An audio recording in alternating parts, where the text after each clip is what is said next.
The real estate market is really changing, especially the last few months. So how do you write an offer that's going to get accepted in today's market conditions?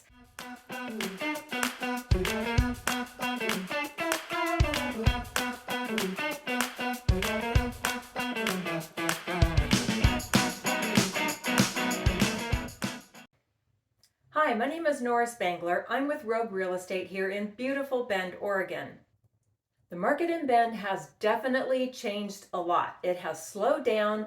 Prices are softening. They're going down a little bit. Still up year over year though. So don't feel like you're gonna come in and grab a huge bargain.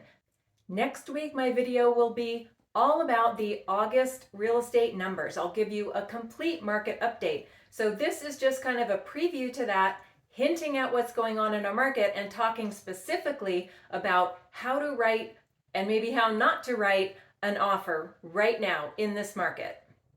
So if you're interested in Bend Real Estate, go ahead and click that subscribe button, sign up for my channel, and hit the bell icon so you will get notified. Tip number one for buyers.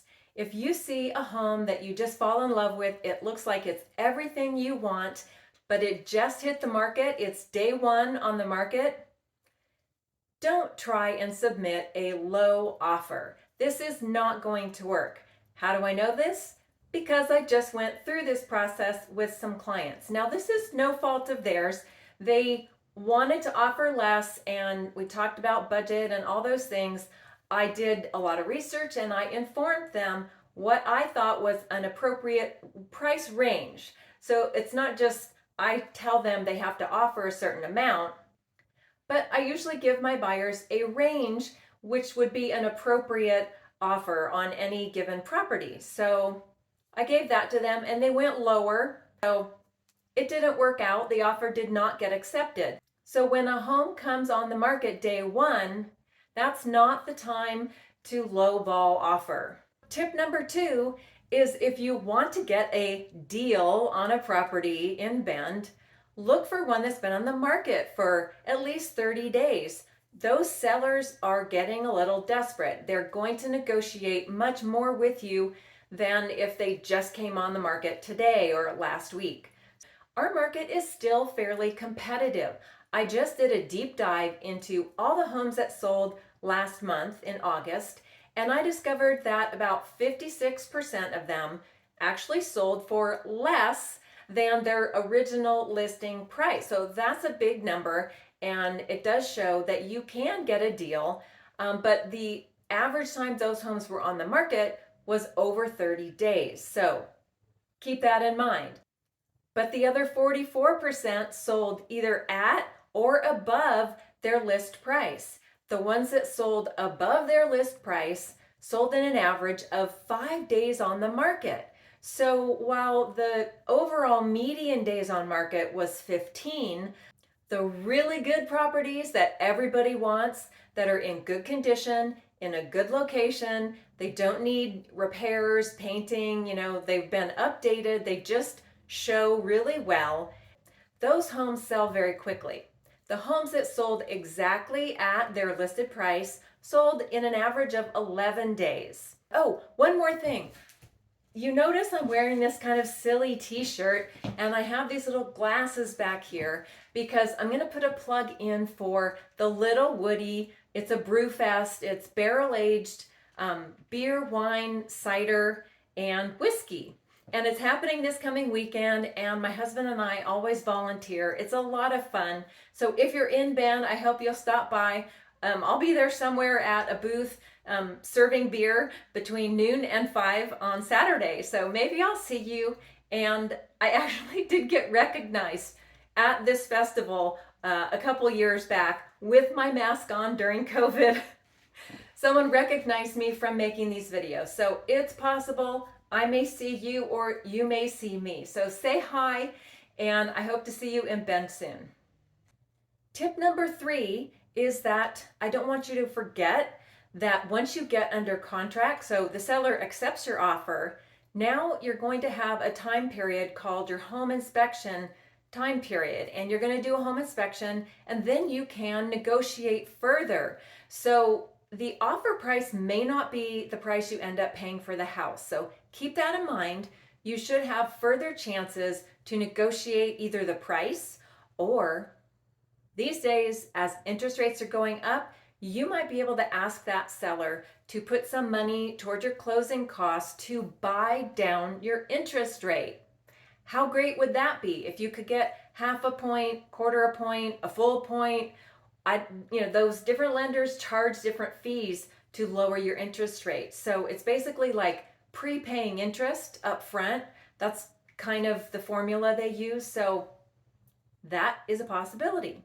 Number 4 is just to work with a real estate agent that you trust. Now, if you're long distance, you're trying to move to Bend, I work with tons of people who have never met me until they arrive to move into their house. It happens. Sometimes they come and I meet them once, and make the offer, but they trust me because of my knowledge of the market, which I share in videos like this. And yeah, we talk on the phone, we do Zoom meetings, but they trust me. And that is the key point. If you don't trust your agent that they know the market and are doing everything they can for your benefit, for your best, then you should move on and find a different agent. Tip number 5 is kind of a basic one that you probably should know if you've been house hunting at all, but you absolutely must be pre-approved for your loan before you start searching for a house. Before you even think about writing an offer, you must be pre-approved, and preferably with a local lender who knows our market.